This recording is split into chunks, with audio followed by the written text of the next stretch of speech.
Listo. Bueno, ya confirmado que se ve y que se escucha, vamos a dar inicio. El tema del día de hoy es marcadores tumorales.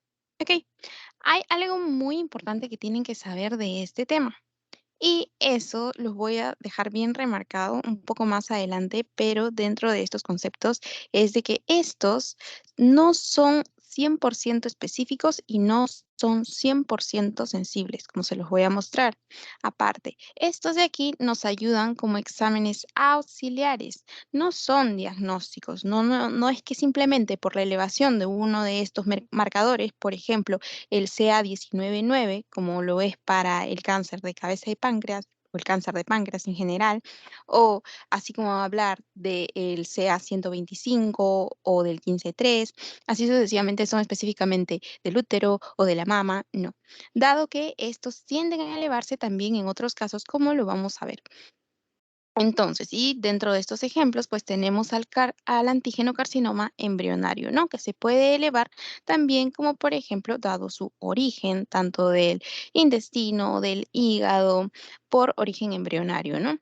Así como también en el cáncer colorectal ha demostrado elevaciones, y así van a ir viendo de que por la elevación de estos marcadores en distintas estructuras, en distintos órganos, es que estos no se pueden considerar 100% específicos. Si por ahí más adelante se desarrolla en una utopía uno 100% específico, uno 100% sensible, pues eso ya estaría cumpliendo con la característica de un marcador tumoral ideal.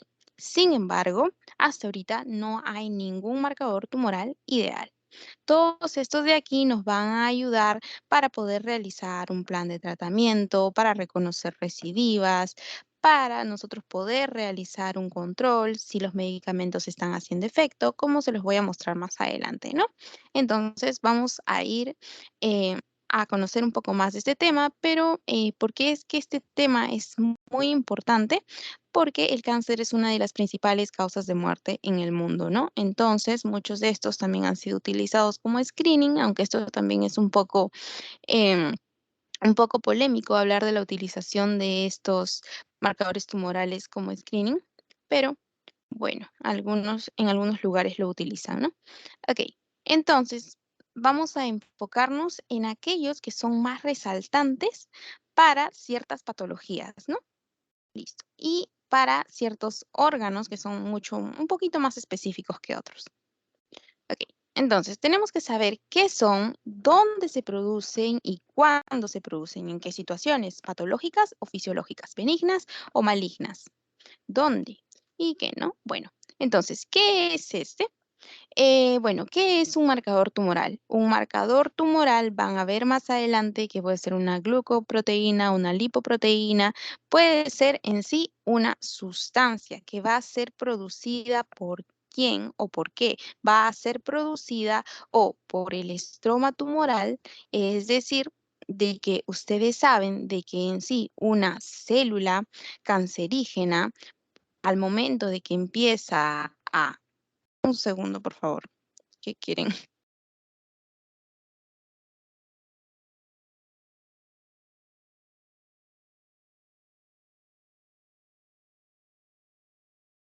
Okey, disculpen, cuando hay niños pequeños en casa.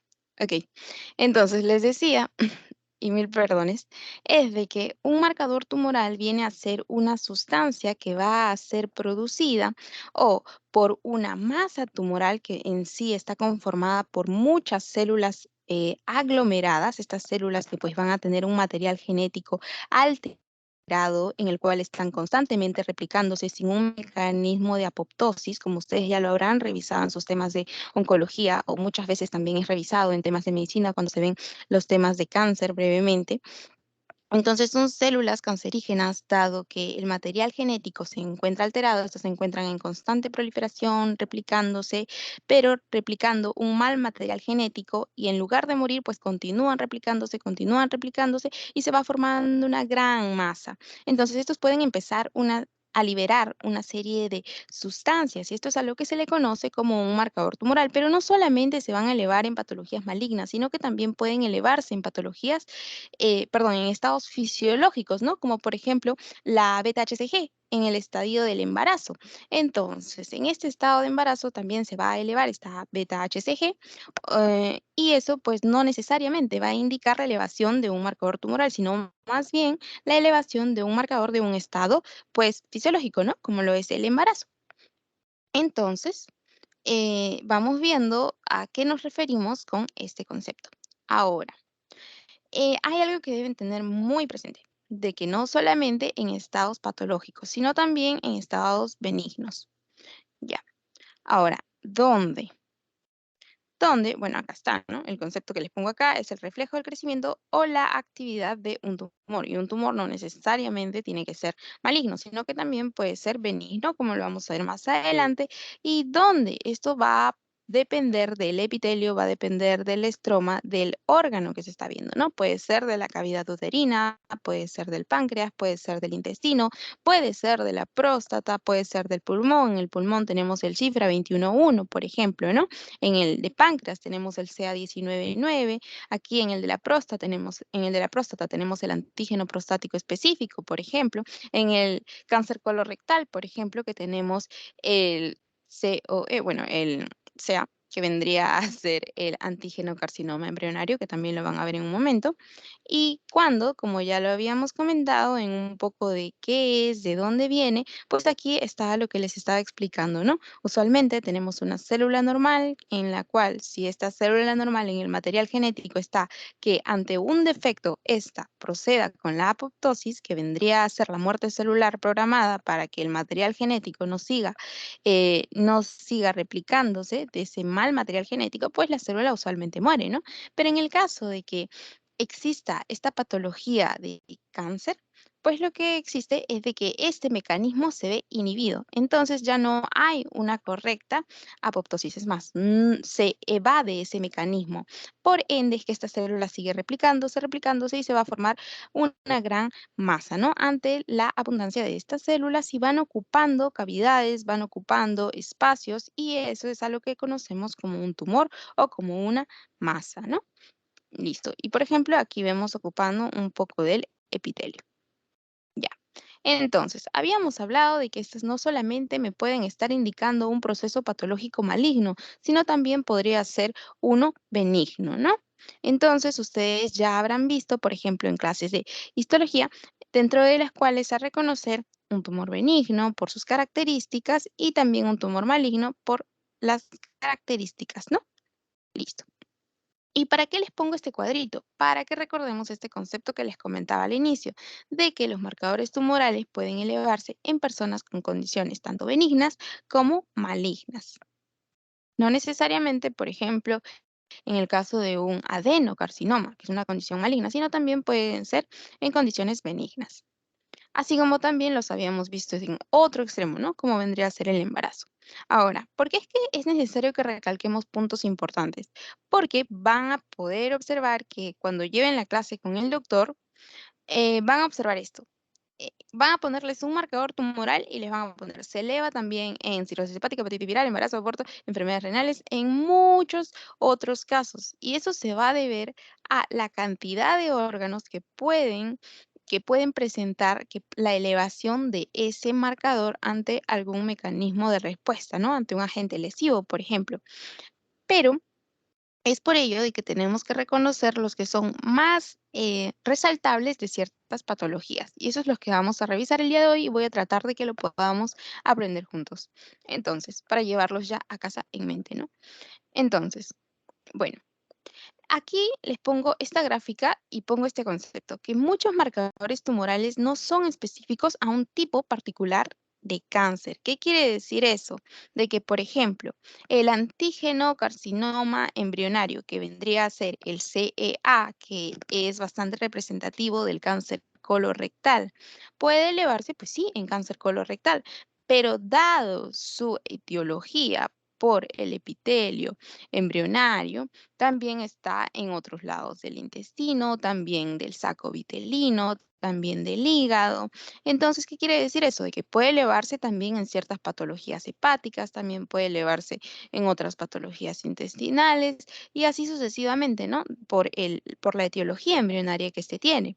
Entonces, yo debo reconocer aquel que es más característico, ¿no? Aquellos en el que los estudios han demostrado una mayor sensibilidad, una mayor especificidad para tal patología. En este caso, pues ya estamos hablando de el CA, ¿no? El antígeno carcinoma embrionario, que como ya habíamos dicho, en el cáncer de colorecto.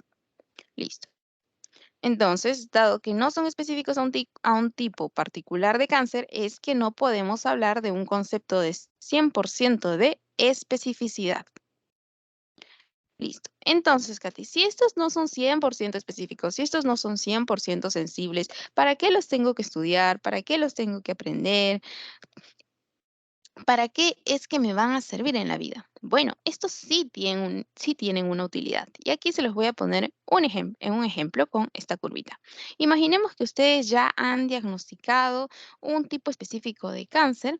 Obviamente el diagnóstico etiológico, perdón, el diagnóstico histológico ya viene por el estudio anatomopatológico por parte de la biopsia.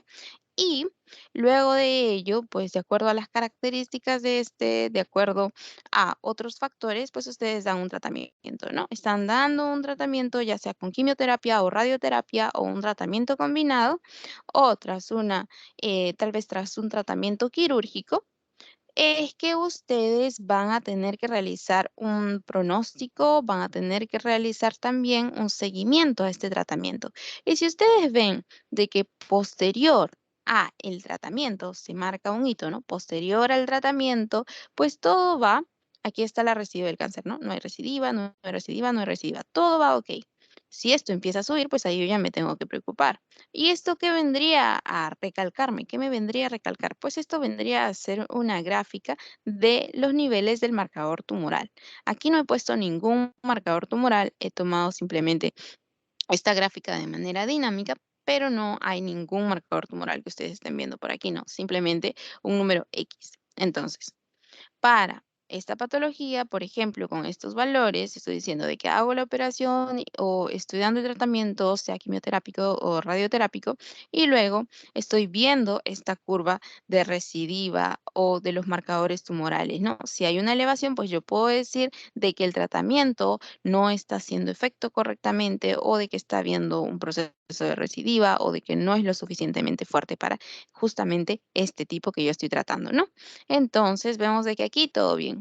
Pero si yo acá veo de que existe una recidiva por parte de este, entonces yo puedo empezar a sospechar. Yo puedo decir que el tratamiento no está yendo bien y pues tengo que hacer nuevamente exámenes, tengo que ver qué es lo que está ocurriendo. Puede ser de que no haya sido efectivo o el tratamiento quirúrgico tal vez no ha tenido los límites de resección exactos, tal vez no ha tenido un correcto control. Entonces, para ello yo tengo que tener estos marcadores, ¿no? Para yo poder evaluar todo ello, ¿no? Y por ejemplo, aquí se da la aplicación de otro nuevo, bueno, se implementa un nuevo tratamiento o tal vez se cambia el fármaco, las medidas quimioterápicas o las medidas radioterápicas y posteriormente hago nuevamente el control, ¿no? Entonces, vemos que es importante o no es importante. Obviamente es importante porque si yo realizo un tratamiento y lo dejo a la deriva, pues como yo sé si mi tratamiento realmente o si la cirugía o si la quimioterapia o si la radioterapia pues ha hecho efecto, ¿no?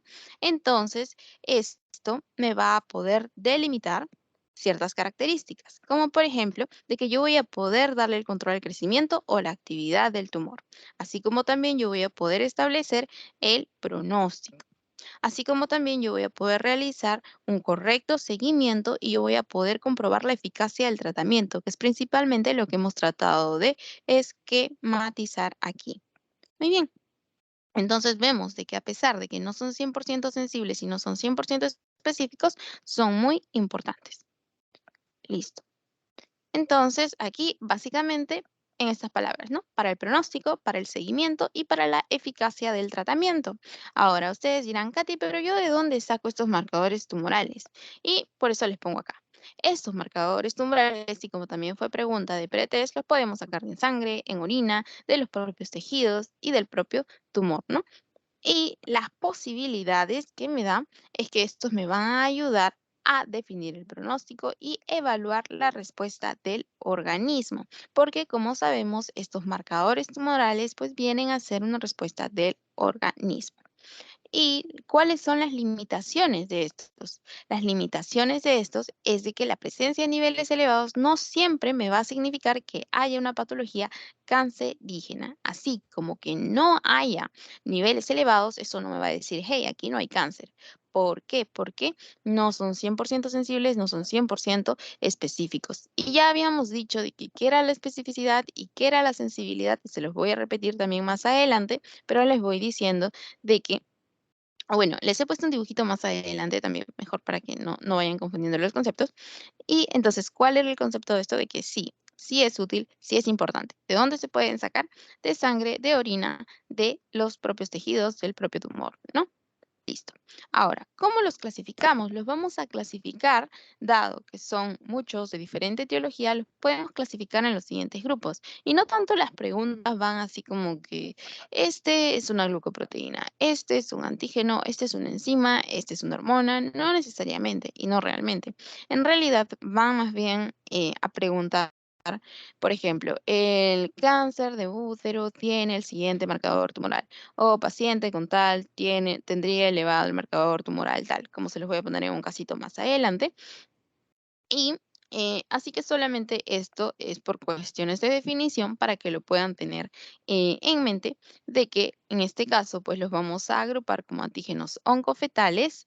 Obviamente todo esto va a depender de en sí del origen, ¿no? De dónde vienen. Antígenos oncofetales, como les había comentado, el CA, el antígeno carcinoma embrionario, la alfa-fetoproteína, por ejemplo, la alfa-fetoproteína, sobre todo en cáncer de hígado, o bueno, hepatocarcinoma en el CA en cáncer colorectal. También tenemos la HCG, que bueno, también se eleva en procesos como el embarazo. También tenemos otras glucoproteínas, como por ejemplo el CA125. Tenemos, bueno, el CA125 en cáncer de útero, en cáncer de ovario, el CA15-3, como por ejemplo en cáncer de mama, el CA19-9 en cáncer de páncreas, y así también tenemos otras enzimas. Y no se preocupen por anotar lo que he dicho aquí, porque igual les voy a poner una gráfica donde están todos estos y vamos a hablar un poquito de estos también. Y aquí tenemos otras enzimas, otro grupo donde están ciertas hormonas, proteínas séricas, pero es justamente el concepto por cual hemos puesto de que ¿qué es un marcador tumoral? Vendría a ser una sustancia. ¿Por qué? Porque puede ser un antígeno oncofetal, puede ser una glucoproteína, puede ser una enzima, puede ser una hormona. Entonces también depende de ustedes cómo quieren jugar con el concepto, ¿no? Pero el punto es que tengan la idea clara de dónde viene, cuándo se produce y por qué se produce. Listo. Entonces, aquí vamos a dar algunas características que es pregunta también de los test, que es cuándo es que hablamos de un marcador tumoral ideal. Y lo ideal, pues vendría a ser de que este sea 100% específico. Es decir, de que, por ejemplo, el CA, ¿no? Que vendría a ser el antígeno carcinoma embrionario. El antígeno carcinoma embrionario solamente se eleve en cuadros de cáncer colorectal. Entonces, si yo hallo elevado el el CA, simplemente el CEA, no CA, el CEA, el antígeno carcinoma embrionario, pues yo pueda decir, ah, ya, entonces esta persona está cursando con un cáncer de colon. Allá. Eso, pues yo tendría que decir si es que un marcador tumoral sería 100% específico, pero los marcadores tumorales no son 100% específicos, dado que este también puede elevarse en, por ejemplo, hablando del antígeno carcinoma embrionario, también puede elevarse en otras patologías, como por ejemplo el cáncer de hígado y en otros, ¿no? Por justamente la etiología, justamente por de dónde viene. Entonces, justamente por ello es de que sería ideal de que este sea específico, ¿no? Es como que tú sepas que dejaste en un lugar algo y vuelves a ese lugar y de ahí lo encuentras porque ahí lo dejaste. Ya, pero en este caso, si ustedes saben de que este puede presentar elevaciones por lesiones de otros órganos, pues entonces eso le quita especificidad. Eso no lo convierte en específico. Por eso lo ideal sería de que este sea específico. Otro ideal pues sería de que sea sensible, es decir, ante una más mínima lesión, pues este puede empezar a elevarse, pero estos no son 100% sensibles. Así que eso también sería una característica ideal y que sea bueno, que sea la concentración proporcional a la masa tumoral. Eso quiere decir de que exista una relación directa, ¿no? A mayor cantidad de esta elevación del marcador tumoral puede existir una mayor masa tumoral. Es decir, a mayor cantidad hay un mayor marcador tumoral. Eso pues tampoco se da así. Muchas veces hay personas de que no cursan siquiera con una elevación de los marcadores tumorales a pesar de presentar la patología teniendo una masa tumoral. Ahora, ¿cuál es otra característica ideal? Es que tenga una vida media corta para poder valorar una respuesta al tratamiento.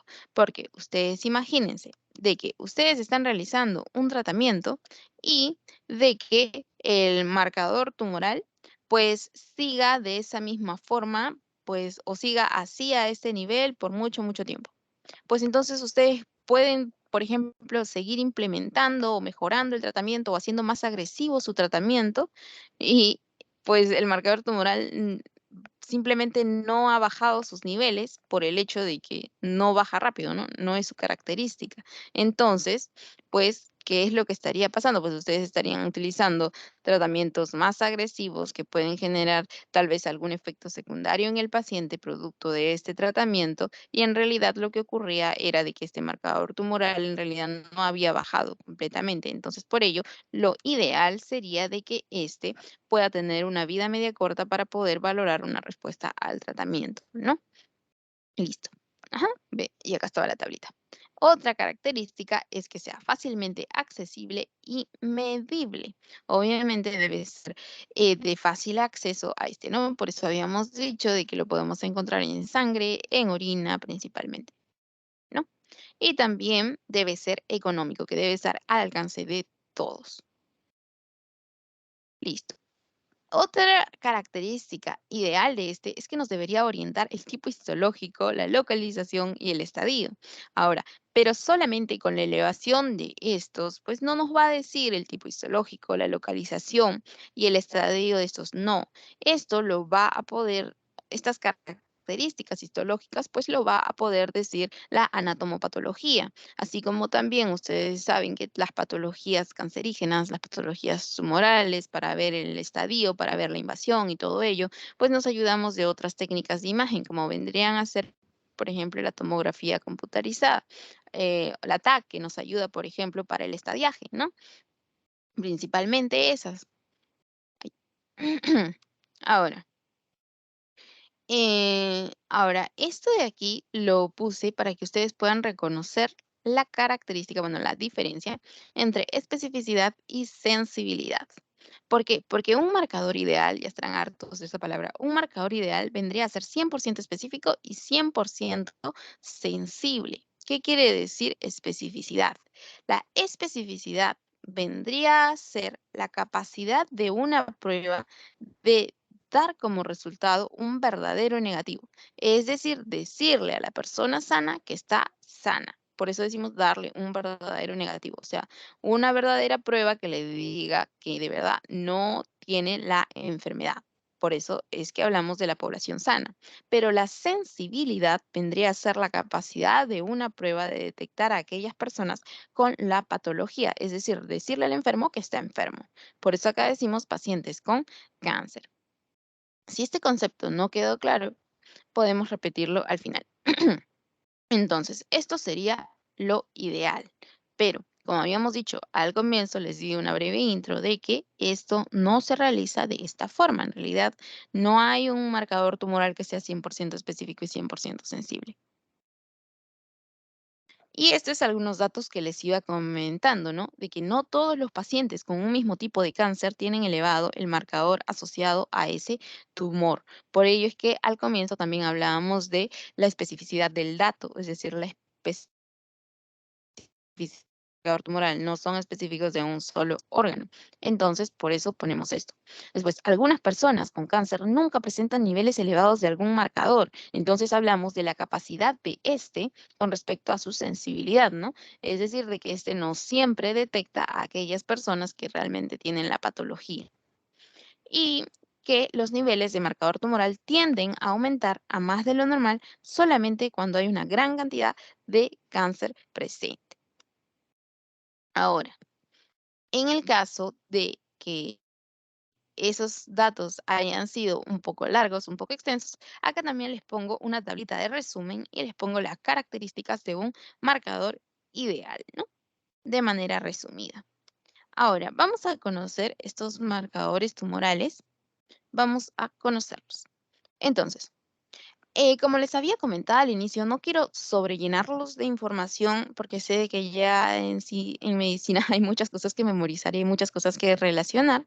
Entonces, quiero que tengamos en mente ciertos conceptos específicos, porque aquí yo les puedo poner toda una lista y decir, este, este CEA sale de saco vitelino, sale del intestino, sale también de perdón, les dije, el saco vitelino sale del intestino y también del hígado, y les pongo los otros sitios donde este ha sido identificado, pero al final se van a llenar de datos para el CEA, para el de páncreas, para el de útero, para el de mama, y todos los epitelios y todos los estromas, pero prefiero de que se lleven a la mente estos conceptos, ¿no?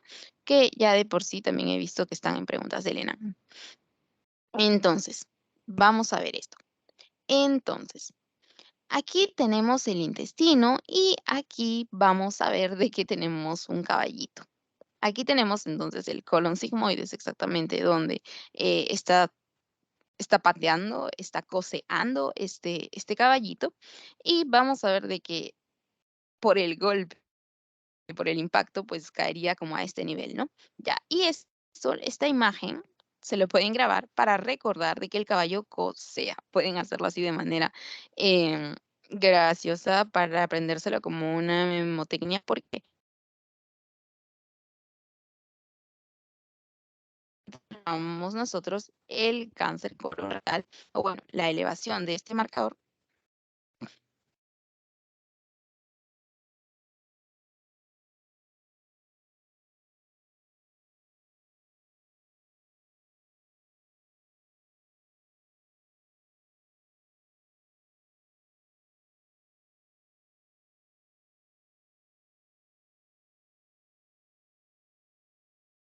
Ok, no sé qué pasó, se me fue el internet. Ok, pueden ver mi pantalla, ¿verdad? Sí, sí se puede ver. Listo, Viviana, gracias. Gracias. Entonces, bueno, entonces, estábamos hablando del cáncer colorectal y les estaba dando esta memotecnia dentro de las que había encontrado que era el caballo cosea, ¿no? Y era para yo poder recordar que, y el cosear es este acto, ¿no? El de levantar las patitas para atrás. Ya. Y es que aquí tenemos el antígeno carcinoma embrionario. Y la memotecnia era que el caballo cosea por colorecto y aquí el CEA, ¿no? Que era el antígeno carcinoma embrionario. Entonces, ante elevaciones de este CEA, yo podría sospechar de un cáncer colorectal. Así a manera de resumen. Y por otro lado, tenemos el del hepatocarcinoma, el más representativo que vendría a ser la alfa-fetoproteína, también por su etiología.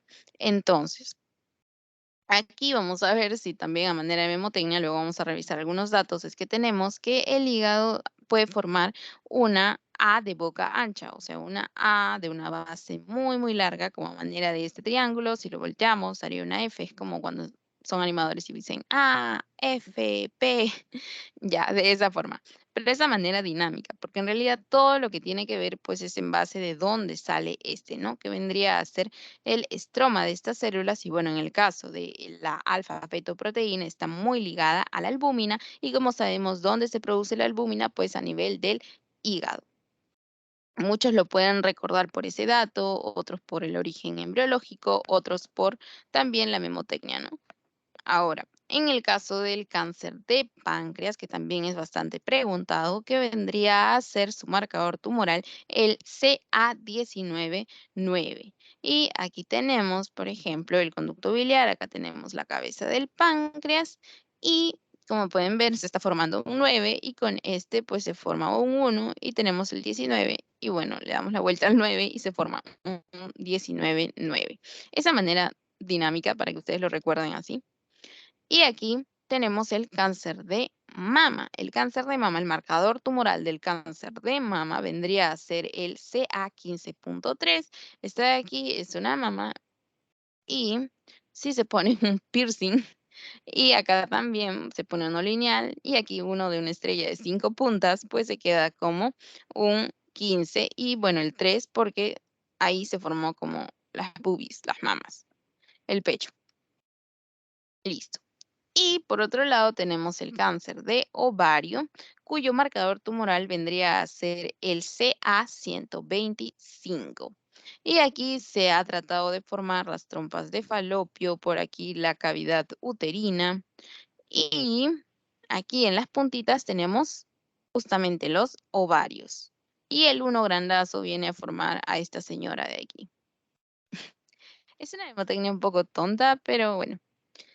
Simplemente tras esos marcadores, bueno, por esos marcadores es que en una gran población se presentó esta detección, ¿no?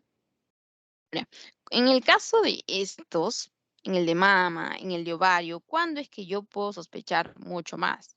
Obviamente, esto va a depender de los factores de riesgo de la persona, si hubo antecedentes familiares, como lo estarán viendo en oncología, así como también de la raza de la persona. Hay algunas patologías que son mucho más mm, como de predilección por la raza afroamericana, otros por raza blanca, otros por otra clase de raza, ¿no? Así como también hay algunos más frecuentes en asiáticos dentro de esos grupos. Y así también de acuerdo al grupo etario, si estoy con una paciente joven, si estoy con un paciente adulto mayor. Y en un momento también les voy a poner algunos ejemplos. Entonces va a depender de todo ello, va a depender así como también estoy con una persona sedentaria, qué clase de estilo de vida lleva mi paciente para yo poder tener una sospecha. Y no se olviden de que el antecedente familiar es muy importante también.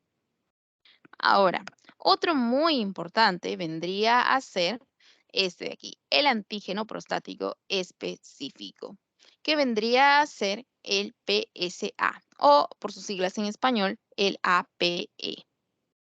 Listo, antígeno prostático específico o PSA, aquel que se eleva usualmente en el cáncer de próstata o también en los casos de una prostatitis o en una hiperplasia prostática benigna. Ok, vamos. Entonces, en el antígeno prostático específico. Bueno, el antígeno prostático específico, bueno, como ya sabemos, es una glucoproteína, como lo habíamos visto, que va a venir ¿de dónde? Pues del epitelio estromal, del epitelio de las glándulas secretoras de la próstata. Epitelio de las glándulas secretoras de la próstata. Ahora, estos de aquí tienen una especificidad del órgano, pero no de cáncer. ¿Por qué? Porque una elevación de del antígeno prostático específico, no puede significar solamente cáncer, sino de que yo voy a tener que regirme de una serie de otros procedimientos para yo poder decir de que este es cáncer. Recordemos las características, ¿no? Entonces, este de aquí tiene una especificidad del órgano. ¿De qué órgano? Su mismo nombre lo dice, próstata. Muy bien, de la próstata. Entonces, ustedes saben de que a partir de los 50, 60 años, pues ya podemos estar hablando, bueno, más que todo a partir de los 65 años, podemos estar hablando de una patología neoplásica no maligna en cierto grupo poblacional con ciertos factores de riesgo, dentro de ellos el consumo de alcohol, por ejemplo, la falta de ejercicio también propio de la edad, que pues estaríamos hablando de la hiperplasia prostática benigna, la cual puede cursar con la elevación de este PSA, pero la elevación de este PSA no necesariamente me tiene que indicar malignidad, sino recordemos de que es un proceso, va a haber un proceso de hiperplasia del tejido prostático que va a estar rodeando la uretra y por ello es de que justamente puede, al haber una hiperplasia de este tejido, pues justamente es de que pueden elevarse las concentraciones de este antígeno prostático específico, al haber una mayor cantidad de tejido, ¿no? Pero eso no necesariamente me va a indicar cáncer. Y es ahí cuando el médico también ya para, si ve los criterios necesarios y se reúne con los criterios para yo poder sospechar en un tipo de cáncer, pues entonces yo tengo que seguir una serie de procedimientos hasta para sospechar de una patología neoplásica. No necesariamente esto me puede indicar de que sea cáncer. Entonces, en el caso del antígeno prostático específico, obviamente todo después del tacto rectal, pues obviamente trabajan de la mano, vamos a tener ciertos valores, ¿no? Dentro de los cuales si tenemos, porque lo normal es que este sea menor de 4. Si es menor de 4, ok. Pero si va de 4 a 10 nanogramos por mililitro, yo tendría que pedir un índice de PSA. Y si este índice de PSA me da menos del 20%, eso significa de que yo podría estar pensando en una probabilidad, pues, de cáncer de próstata. Pero si este índice de PSA me da más del 20%, pues yo tendría que alejarme más de una probabilidad de cáncer de próstata. ¿Cómo así, Katy? ¿Cómo yo obtengo el índice de PSA? Pues el índice de PSA vendría a ser la división del PSA libre sobre el PSA total, el libre sobre el total, y mientras mayor sea este número, yo más me alejo de una probabilidad de cáncer. Mientras menos sea mi número, mientras menor sea mi porcentaje, yo me estaría pues inclinando hacia el siguiente paso que vendría a ser una biopsia prostática. Entonces, mientras más elevado, yo más me alejo de una probabilidad de cáncer de próstata tras el índice de PSA. Y si sale directo, ya no de 4 a 10, si se va del rango, se va más de 10, pues entonces yo estaría inclinándome directo hacia una biopsia prostática. Si hay un tacto rectal sospechoso, como ya se los van a enseñar en urología, es decir, si palpan una próstata edematosa, dura, rugosa, con otras características malignas, pues eso, o bastante agrandada y como tumefacta, pues entonces ya estaríamos hablando, o pétrea, ¿no? Pues podríamos estar diciendo directamente la indicación de una biopsia prostática. Listo. Entonces, mientras que en este caso no, ¿no? En este de acá arriba. Listo. Pero también pueden haber causas benignas de la elevación de este, como vendría a ser la hiperplasia prostática benigna, una prostatitis aguda, como les comentaba al comienzo, una inflamación subclínica y así sucesivamente, ¿no? Y luego vienen muchos otros exámenes, ¿no? Y aquí hay niveles del antígeno prostático específico por el rango de edad entre las personas de 40 a 49 años, de 50 a 59 años, porque el rango va a variar de acuerdo al grupo etario en el que ustedes se encuentren. Por eso acá, grupos etarios. Y aquí, a manera de resumen, lo que les había comentado, ¿no? Hasta 4 valores normales, de 4 a 10 ya era lo que les había comentado de las estrategias diagnósticas, y más de 10 directo biopsia. Entonces, ¿es importante este antígeno prostático específico? Sí, es importante y creo que es uno de los que más hemos hablado. Ahora, todos estos que hemos revisado aquí, también se los voy a poner a manera de resumen al final. Pero si quieren saber un poco más de estos, pues aquí les voy a dejar unos datos. Voy a ver que todavía estén ahí existentes, ya sí. Si quieren saber alguno de estos datos acerca de estos, por ejemplo, dentro de las glicoproteínas de origen fetal, vamos a tener a quien les había comentado, pues al CEA, es decir, al del cáncer colorectal, ¿no? principalmente para esto, su aplicación. Y aquí tenemos en el intestino en un 50%, sin embargo, también puede tener un 33% de expresión en estos órganos, en un 28%, en un 27%, porque por eso habíamos hablado de que no era específicamente de un solo órgano, sino también en otras patologías que podrían ser neoplásicas. Sin embargo, ¿en cuál recordamos más? Aquel que les había comentado, ¿no? En el de el cáncer colorectal. Ya habíamos dicho otro para el de páncreas, otro para el de mama, otro para el pulmón, por ejemplo. Y así vamos a encontrar muchos otros. Y aquí era para los ejemplos que les estaba dando, ¿no? Si nos podríamos a ver de todas las células que empiezan a producir esta clase de tejidos, pues nos terminaríamos pues haciendo un mundo. Entonces, directo a los que nosotros ya sabemos. Entonces, hay otro, por ejemplo, que nos podría estar indicando más una patología también benigna, como vendría a ser la gonadotrofina coriónica humana, también utilizado, por ejemplo, como dosaje en el caso del embarazo. Y también vemos la etiología de este, ¿no? ¿De dónde vendría este? ¿Quién lo produciría? Y de acuerdo a ello, nosotros también podemos tener una idea, ¿no?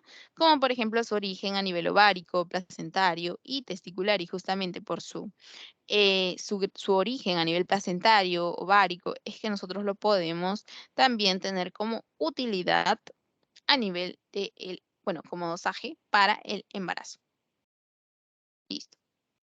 Y en el caso de el CA125, aquí este de aquí es una glucoproteína también que viene del epitelio celómico y nos va a ser útil en el cáncer de ovario, como habíamos revisado. Aquí está. Y aquí les he puesto un pequeño casito.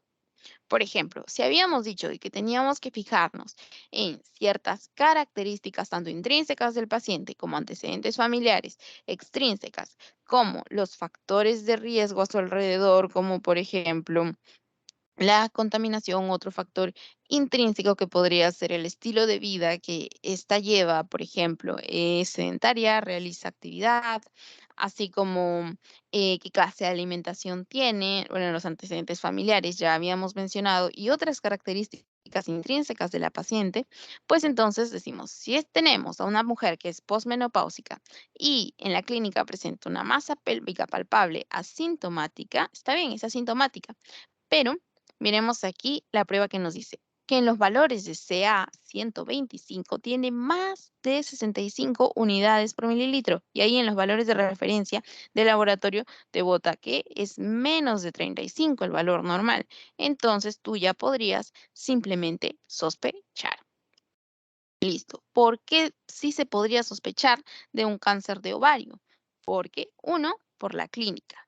Dos, por los antecedentes. Y tres, porque tenemos un marcador tumoral elevado. Ah, o sea que con eso yo ya podría ejercer una sospecha. Sí. ¿Y qué me dice mi respaldo? Mi respaldo me dice que en un 98% este marcador me da valores positivos, perdón, valores predictivos positivos para el cáncer de ovario, en el caso del CA125. Y aquí tenemos para recordar que niveles elevados durante el seguimiento temprano son importantes e indican recurrencia del cáncer de ovario, por ejemplo. Es importante. Ahora, otro caso pues vendría a ser en este. Este de aquí también tiene una gran sensibilidad y una gran especificidad. El CA199 tiene una sensibilidad y una especificidad de un 80 a un 90%. ¿Y cómo ejerceríamos la sospecha en este caso? Pues en quién es más común el cáncer de páncreas. Bueno, el cáncer de páncreas más frecuente se ubica esta zona a nivel de la cabeza del páncreas, que es el más frecuente en varones, en adultos mayores, mayores de 60 años, les pueden decir varón mayor de 60 años o mayor de 65 años con hiporexia o con anorexia, ha perdido, es decir, ha perdido las ganas de comer o no quiere comer, ha perdido el deseo de comer. em, con baja de peso. ¿Qué más? Les pueden dar esas características y les pueden decir un dolor a nivel localizado y ustedes pues ya podrían, o la palpación de una masa, y pues ustedes ya podrían estar sospechando. ¿Por qué? Porque tienen los factores de riesgo. ¿Por qué? Porque tienen la clínica. ¿Y por qué? Pues porque pueden ustedes pedir un marcador tumoral del CA 19-9. Aparte se van a ayudar de la tomografía, se pueden ayudar de los exámenes de laboratorio y es así como ustedes ejercen una sospecha, ¿no? Aparte, hay las 5A del cáncer, ¿no? Que también ya se las van a enseñar más adelante. Y en el caso del cáncer de mama, como ya habíamos dicho, el CA 15.3, por la mismotecnia que habíamos revisado, este viene por ser una glucoproteína del epitelio del estroma mamario. Y aquí vemos que, que ha sido producido por las células glandulares mamarias, ¿no? Y es de ahí de donde viene este CA 15.3. Ya. La principal aplicación, la detección precoz de la recidiva del cáncer de mama y el primer signo de recidiva tumoral en el 50% de las pacientes con metástasis. Es por ello de que es muy importante esta clase de controles, ¿no? Para yo poder ver si el tratamiento está funcionando o no, o si se tiene que cambiar a un tratamiento mucho más agresivo dentro de esas características. Aquí ponemos su sensibilidad y su especificidad y también tenemos el cifra 21.1 para para las neoplasias epiteliales del pulmón.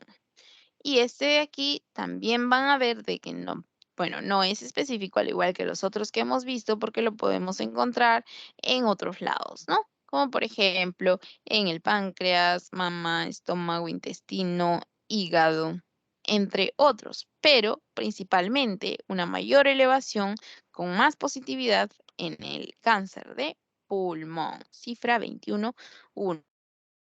Entonces yo tendría que ver factores de riesgo como por ejemplo la exposición al humo de tabaco o también al antecedente de ser fumadores o el antecedente a la exposición de esta clase de humos, ¿no? O leña, como por ejemplo en provincias también, ¿no? Ahora, aquí hay una tabla a especie de resumen de todos los marcadores tumorales que hemos estado viendo. Por ejemplo, aquí tenemos la alfa-fetoproteína, como ya la habíamos visto, principalmente en cáncer de hígado, ¿no? Hepatoscarcinomas. Después también aquí habíamos tenido el CA 125 para cáncer de ovario. Aquí está el alfa-fetoproteína, carcinoma hepatocelular. 125, carcinoma de ovario. Aquí está el CA 15.3, carcinoma de mama o cáncer de mama. El CA 19-9 para el de páncreas. El CEA, adenocarcinoma. Y también para el cáncer colorectal a nivel gastrointestinal, lo ponen más general. La HCG a nivel de tumores de las células germinales testiculares. También lo habíamos visto que se puede elevar en casos de embarazo y el PSA, que vendría a estar indicándome también o podría elevarse y yo tendría que hacer todo el estudio para yo poder diagnosticar correctamente un cáncer de próstata, ¿no? Y no simplemente tras una elevación de este PSA decir, ah, ya, es cáncer de próstata. No, también habíamos dicho de que podría ser una hiperplasia prostática benigna, una prostatitis dentro de estas. Y aquí también una imagen a manera de resumen de estos. Ay, no, este está mal. Este CA, ya. Este CA como CA, acá es CA 19-9. Este CEA es aquí. CEA. Ya había visto por qué saqué esta imagen. Ya. Entonces, ese sería el último slide, chicos. Si tienen alguna duda, alguna pregunta. Si no, para poder tomar el post-test. Voy a dejar de grabar.